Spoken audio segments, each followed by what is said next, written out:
You are listening to the Motherhood Unstressed podcast, and I'm your host, Liz Carlisle. Hey, everybody. Welcome to the show. I'm so glad that you're here.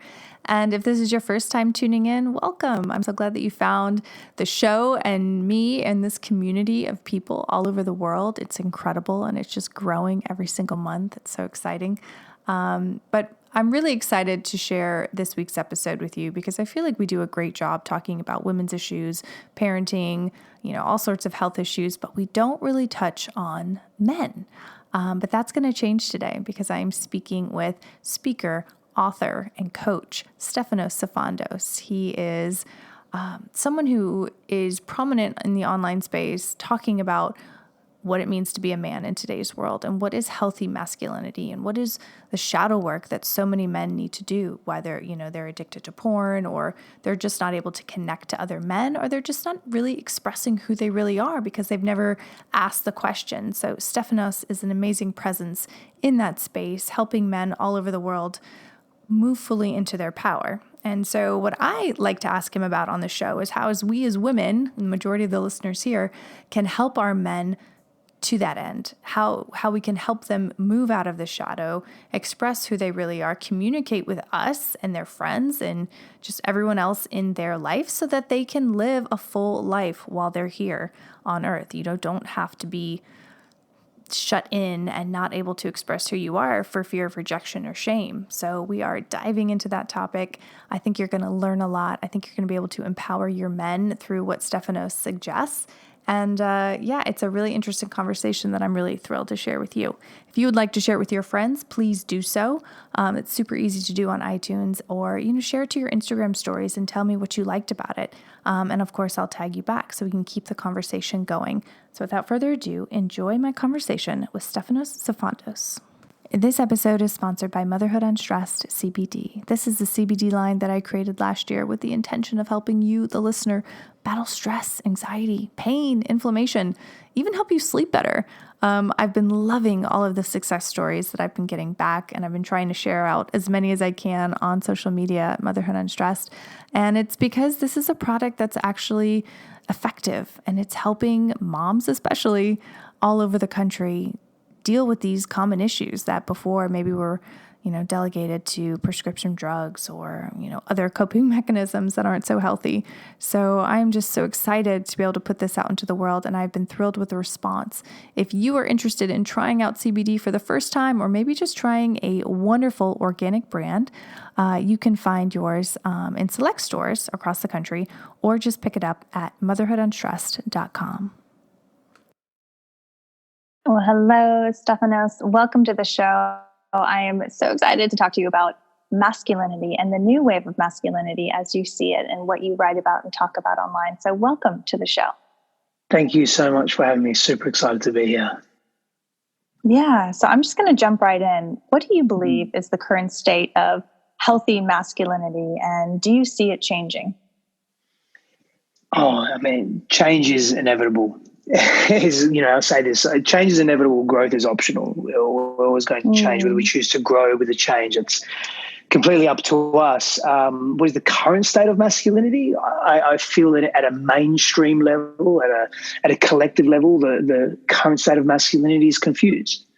We're re-identifying ourselves with what does it mean to be a healthy man in contemporary times? What does it just actually mean to be a man? Full stop. Irrespective of whether it's healthy or unhealthy, what does it just mean to be a man? And what does it mean to be a masculine man? What does it mean to hold masculine virtue or masculine expression within oneself? And we're in a fairly gender fluid space at the moment. And so that is really impacting how we see ourselves as men and how we view the masculine in society as well. For someone who is, well-versed in this topic, and it's what you help a lot of people with and what you talk about a lot online, how does the typical man decide, what is masculine? Is it just their group of friends? Is it what they see on TV and movies? What is the overarching instruction to the man of today? Well, we're influenced. A great question. We're influenced by all of the above. We're influenced by government. We're influenced by economics, by our peer groups, by media. by television, by movies, by culture, past and present, and even the potential future of culture. We're influenced by so much. We're influenced by what our own needs are, what our own values are. We're influenced by our need to be seen, where our self-worth is, our self-esteem, our perceptions of self. We're influenced by so many factors in the world that it becomes challenging to just figure out what's my path. And so the maybe not so satisfactory answer for many is we need to do the work. Like we really need to put the effort in to understand who we are and what does it mean to be a man. And that means doing some research. That means thinking about, reflecting upon one's own masculinity. I mean, I did that myself for many, many years. I mean, I continue to do that. But my sense of masculinity or sense of being a human in this world and what does it mean to be a man and how I contribute, how I give and receive, that is something that is under consistent reflection, consistent observation and witnessing within my own self. And so we live in a subculture or a pop culture of short-term gratification. And I don't want to say laziness. It's not so much that. It's more this culture of quick fix. So we all want a quick fix answer. What does it mean to be this? And let's just do that. But not unfortunately, but rather fortunately, it's not like that, especially in this case when we're talking about self-identification and choosing a path for us that is worthy, and that choosing virtues and values and characteristics of self that align with our highest values. That requires effort, that requires patience and time, it requires attention to who we truly want to be. And that means that at some level we need to run our own race. And so self-reliance is it's a big characteristic for me in terms of if you can be a self-reliant man, that's a powerful start. You're empowering yourself when you're self-reliant. Now, I want to clarify what that means. That doesn't mean that you're hyper-selfish. It doesn't mean that you do life on your own. That doesn't mean that you neglect other people and only focus on you. It means that you are your own source of inspiration first and foremost. Not ever, not always, but first and foremost. You're your primary call of inspiration. That means you have the capacity, you believe in yourself to ask questions and respond to those questions. Now, that doesn't mean that you can't seek counsel. It doesn't mean that you can't look for guidance. And the counsel that you seek and the guidance that one seeks is going to be dependent on how you show up to yourself in life, how clear you are of what you value most, and how courageous you are to take action on what you value, even though it may be against a status quo or it may be against a current primary peer group. And so an example of that could be in my own life many years ago, I hit a wall with who I was being, and I wasn't happy with that. And I was out of integrity. I was unfaithful in my relationships. I was disrespectful. I wasn't telling the truth. I wasn't being an honorable person for myself and for others. I was appeasing others, minimizing myself, and then becoming so frustrated with that I would be behaving in the way that I truly wanted to in a shadow expression, which was amplified because I just wasn't being true to myself, which wouldn't have happened at that depth and intensity and extremity if I just honored what I wanted. And so I didn't seek counsel within my own self. I always went to others for their opinions. And that really put me in a hole in terms of never becoming self-empowered, never becoming more self-aware, and never really knowing who I was and what I wanted. And I didn't cultivate this muscle of courage, of taking action when I knew this is what I needed to do to do the right thing.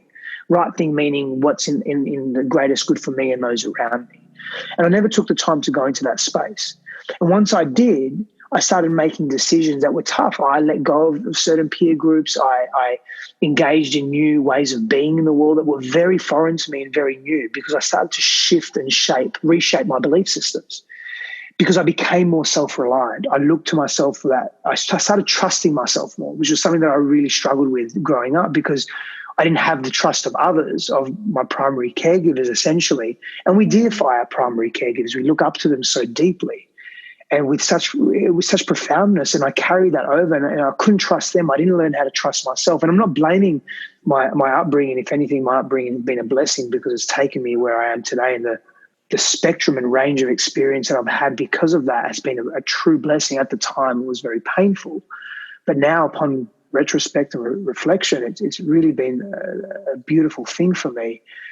And I had to relearn how to trust. And so for men to be men, they need to learn how to trust themselves. It's something that's been taken away from us. And I don't come from a victimhood mentality when I say that. But, men and women and every fluid gender in between face their own issues and their own set of cultural constructs and nuances that affect their self-esteem, their self-worth, and the way they perceive themselves in the world. And so men are no different. Women have their own set of challenges in this world, and men also have their own set of challenges. And so one of them is learning to be self-reliant, honourable men, honourable with respect to who they are, and live that truthfully in consideration of their own path and the path of others. I'm curious, what was the moment where you decided to change how you were? Was it a place of just extreme darkness? Had you hit rock bottom, or was there something that happened? Because 99% of people in the world who are living, more in the shadows and not happy, but just kind of plugging through, they don't stop. They don't change unless it gets really, really bad. So what happened with you in your life to where you made such a dramatic shift? The pain that you're experiencing in the present needs to outweigh the pain of potential change. And that's the point that I got to. So the catalyst for that very simply was that my partner at the time, she discovered that I was being unfaithful. It came to an apex point. Witnessing her suffering and being in so much pain was very confronting for me. And it really started triggering old memories. And I started to realize, wow, this is not okay. Who I'm being is not okay. This is not the norm. It's just not acceptable. This is not the person I want to be. I'm living in lies. I'm living in shadows. I'm looking over my shoulder. And I've been in very interesting places in my life prior to that as well, in terms of the environment that I was in, people I chose to surround myself with. And this was more confronting than any of that, any of the violence, any of the fear, any of the confrontation that I experienced earlier. Was really any of the abuse. It was really confronting, and that was a catalyst for me to look deeper into myself and make a choice to transform and transmute. I love that. So, as we kind of were talking about before we went to record, I have a lot of mothers and, women listening to this show, but they're with men, and a lot of them feel like they can't really communicate with them, or that their men are the typical guy, and they don't talk about the shadow side. They don't talk about addiction to porn. They don't talk about their innermost desires because they're afraid of being laughed at, or afraid of just being, rejected from their women and from their guy friends. So what would you say to the woman listening right now who's like, I know my man is going through something, or he's not fully expressing who he really is. I know there's more to him. How do I get him to feel like he can talk about this? And what's the first step? Meet the situation, yourself and him, with compassion and non-judgment. That's going to deeply liberate him as a man and help him feel more stable and safe within himself, to speak to his pain and speak to his fears and speak to his shadow. And even if he doesn't do it with you, with you as a woman, his partner, what he can do and will do is probably cultivate greater courage to seek creating a release valve, an emotional and psychological, spiritual release valve, either with a healthy band of brothers or a support group of some form, or a virtual online group, or whatever it may be, a meetup group, or just his friends, or it may be family members. And as long as there's a release there and he's communicating with you to some capacity, there's a beautiful unraveling that transpires when every time a woman has met me with deep compassion and non-judgment, and not being attached to an outcome of how she wants me to be and how she perceives me that I need to be in order to be a good man. I have, and I've seen this in others, not just in myself, but I've come out of that shell and I've had the courage, more courage, to really step into my power. And it's not this reliance on a woman to do that for you in any capacity. It's just that, a good man, when I say a good man, just a man that cares about the people in his life. I shouldn't say a good man because that's actually not an accurate term, but a man that cares about the people in his life sincerely, authentically. he's going to want the best for them and for himself. And due to patterning or conditioning or fear or suppression or all of that and more, he doesn't know how to necessarily achieve that. So he prioritizes others and suppresses himself, but that there needs to be an outlet there. And so it usually comes out in that shadow self. Mm-hmm. However, when he's met with love and there's no expectations lunged upon him, he can begin to really open up his heart. But it's not just, this isn't just on the woman. His work is to be present, is to be presence itself. His work is to face his deepest fears. His work and his effort is to be willing to explore the unknown chasms within himself, irrespective of whether he has support from someone else or doesn't. That's part of the self-reliance piece as well. You know, the support outside of us comes from when we support ourselves. So the work here for the men is to be present to their needs and to be present to their pains and to show up in life how they would want others to show up for them, ideally as well, in an ideal world, and then be that and act in that. And then we can ask women to open up their hearts as well and open up the heart to open up the heart of man, because the feminine does that so well. It's a dance. It always is. It's never someone else over someone else. It's never one person's responsibility over another's, ever. It's a dance. You just have to be responsible for 100% of your 50%. That's it. Oh my God. I love that. I love that. And I'm just like, as you were talking, I'm just like imagining so many people in my life and, you know, that this would just benefit so much. So, you know, for them, you know, for a guy who maybe he doesn't even have a partner, but he wants to start taking ownership of who he is and start moving into his ideal of how he wants to be and how he wants to support the people in his life, how can he communicate with his buddies in a way that's going to bring them closer together and provide kind of that open space, that safe space for them to talk about their fears? Because I know so many men who feel sick, you know, going to work every day because they're not happy and they don't know how to change, but they're just doing what they thought their dads wanted them to do, you know, like, you're a guy, this is what you're supposed to do. So how do they start to bridge that gap? It really begins with self, and I'll elaborate on this. And so when a man understands who he is, or at least is on a path or has a yearning to understand who he is and know who he is and be more self-aware and understand what he values most and what inspires him, you know, what are his favorite hobbies? What does he enjoy? How does he enjoy spending his time? How does he enjoy fulfilling his own personal experience? What will happen is, the moment a man takes ownership of that and then begins to draw that into his life, he'll attract people that are, other men particularly, that are a similar vibration. And what I mean by that is that they'll have similar interests as well. And so if he's open within himself, he'll attract open-hearted people, open-hearted men. And he can begin to have that conversation. Ultimately, though, the man needs to be self-confident as well, needs to be able to assure himself of the path that he's on is the path that he needs to be on. Now, adjacent to that, and this is more of an objective perspective, it's imperative that brothers surround themselves with healthy brothers. And so there's 4 tactical virtues. There's a couple of authors in the past that have spoken to these tactical virtues. I've added one and I've created 5 tactical virtues. I speak to 5 tactical virtues for men. And it's all in relation to being in a tribe. And so being in a tribe of brothers. And so there's mastery, there's courage, there's strength, and there's honor. And the 5th one is connectedness. And so it becomes imperative that as a man, you're able to find other men that you can exercise with, be in nature with, create strength and aptitude and prowess in your physical body. We've evolved that way. We've evolved to be strong. We've evolved to carry physical prowess in our environment and exert that in the world. And so whether that's having a few buddies that you train with and go to the gym with, or that you hike with, or that you run through the canyons with, or whatever it may be, that's a really important part of helping each other bond. Courage is our ability to do things that scare us, and to do that with another group of brothers. There's an intimacy that transpires there.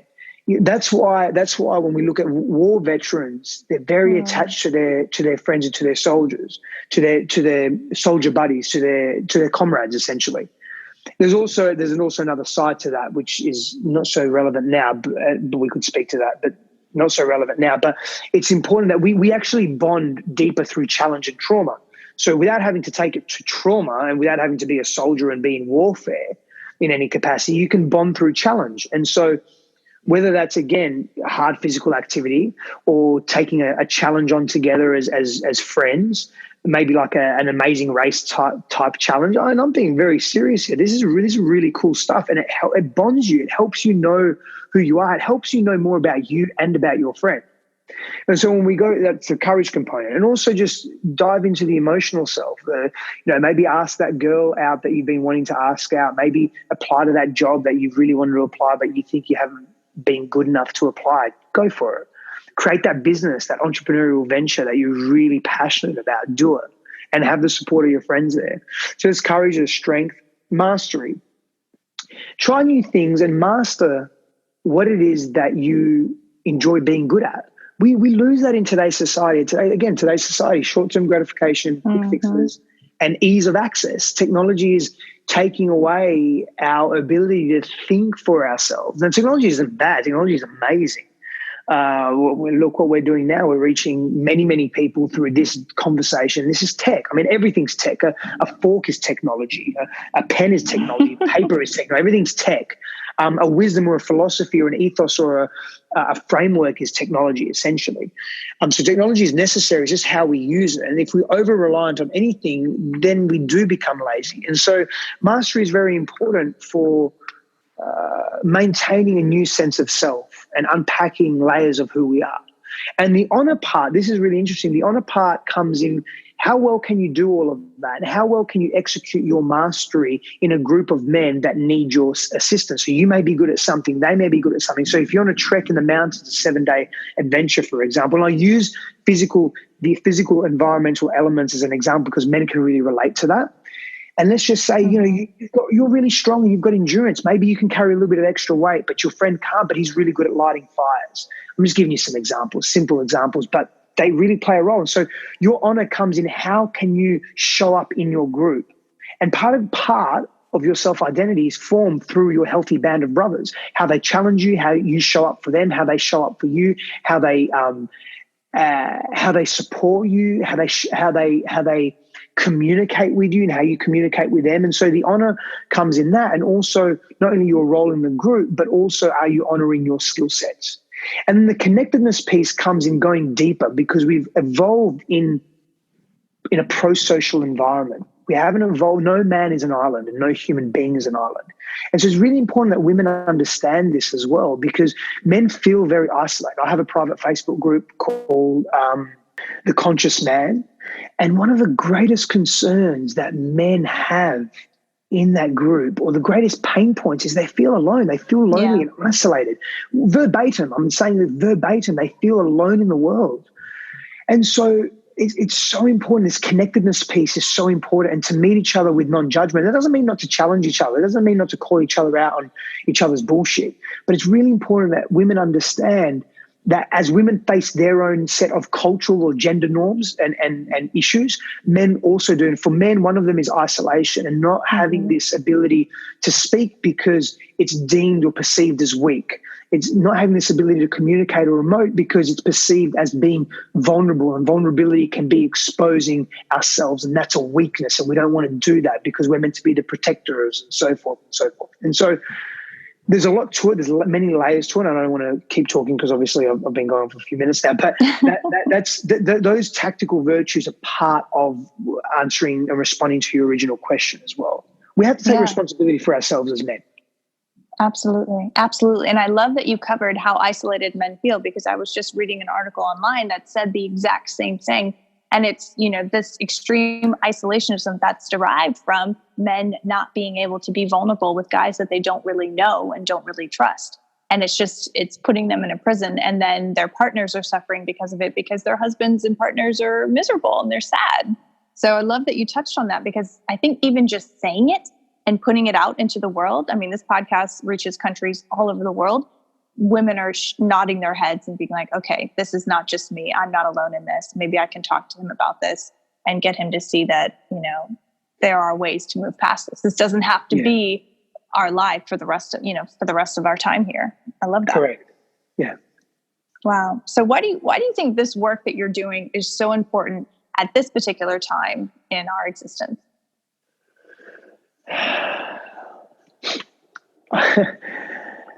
I can answer that from two different places, I suppose. Well, part of me is like, well, is it that important? And is it more important now than it was 500 years ago, 4,000 years ago? Is it more important now than it's going to be in 20 years or 100 years or 5,000 years? I'm not sure. Why I do think is important, though, is because for me, it's about connectedness and it's about expansion and growth and evolution. And so there's a lot there: connectedness, love, expansion, growth, evolution. Essentially, it's growth. One of the prime directives of being human, being a sentient, conscious being, is growing. And so when we bring light to the unknown, when we bridge the unknown and bring it into the known, it becomes malleable. It becomes something that we can deal with. And so we're not really, as a greater collective, speaking to these issues. We're not as a greater collective speaking to the pain that people are just facing. I mean, you and I, we run in certain circles. And so this is the norm for us, but we're not the norm. And it doesn't mean we're special or we're ideal in any capacity. It just means that we're not the norm. We are the minority group. And that's growing massively. And so for me, I just want to contribute. I want to contribute to that narrative, that collective global narrative. I want to contribute to how can we evolve ourselves as a species in so many facets, and how can we understand ourselves, our minds, and all the layers of who we are, all the various bodies within our physical body, to get the most out of who we are, to optimize ourselves.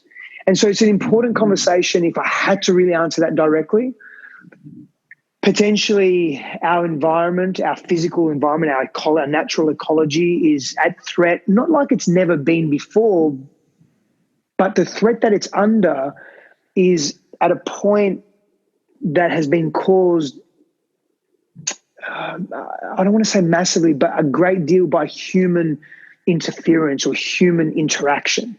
And so we then have a responsibility, again, as sentient beings, to do something about it. And why do I mention that?